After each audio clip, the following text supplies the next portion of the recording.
In this video, we're going to discuss inverse trig functions or inverse trig operations. And there's a lot of confusion about what inverse trig functions or operations are, so we're going to clarify that so that we can do some things with them. So before we start with the inverse trig, let's just talk about our regular trig, and let's start with sine x.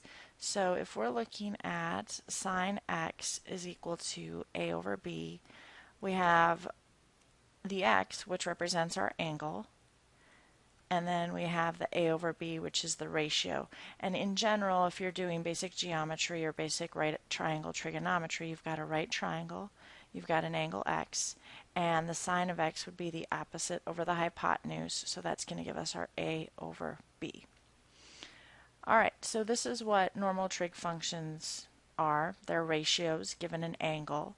So if we're given an angle, we can figure out the ratio between the sides in that right triangle. Alright, so if you want to think about the inverse of that, the inverse of a sine is going to be written arc sine, like this, or you can also write it inverse sine, like this. In general, these two things mean the same thing for the purposes that we're going to be using. Alright, so let's look at the difference between a regular trig function and an inverse trig function. If I ask you to take the arc sine of a over b and I tell you that that's equal to x, or I could write it like this, what I've just given you is a ratio, and we want to figure out what the angle is. So essentially, an arc sine and a sine are inverse operations. They undo each other. So if we were to take the arc sine of a sine, so let's say we have something that looks like this, just sine x, and we want to get the sine function to disappear, we want to undo it, we're going to use an arc sine. So the arc sine of the sine of x is just going to equal x. Alright?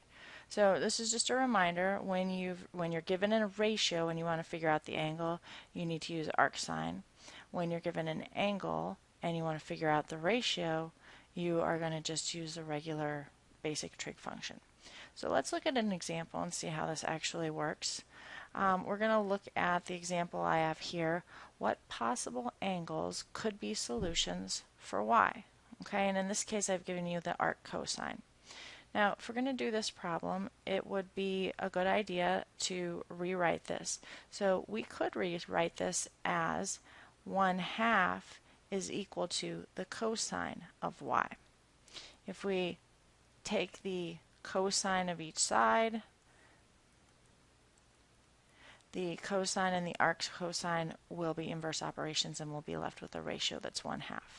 So if you think about that, where is the cosine equal to 1/2? Well, if you remember that all trig functions are positive in quadrant 1, S, T, C, and if you remember the mnemonic all students take calculus, all of our trig functions are positive in quadrant 1, sine is positive in quadrant 2, tangent in 3, and cosine in 4. So our cosine is positive in quadrants 1 and 4. So I'm just going to draw a general triangle. We've got our y value could be here or here, and the cosine of y is going to be 1 over 2. Now, what triangles have a 1, hypotenuse 2? This would be the square root of 3. And that angle that represents y in both cases, in the quadrant 1, our angle, or I'm not going to call it theta, I'm going to call it y. Y could be pi over 3 or negative pi over 3. And you could also call this 5 pi over 3. That's equivalent.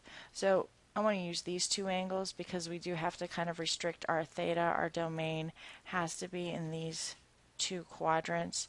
So if I restrict my domain to those two quadrants, we're going to go from negative pi over 2 to positive pi over 2, and those are kind of the only places we can look for the answer to this question. Right, I hope that clarifies some things about inverse trig, what we use them for, how it works. There's a lot more that can be discussed graphically, but this was just a basic explanation.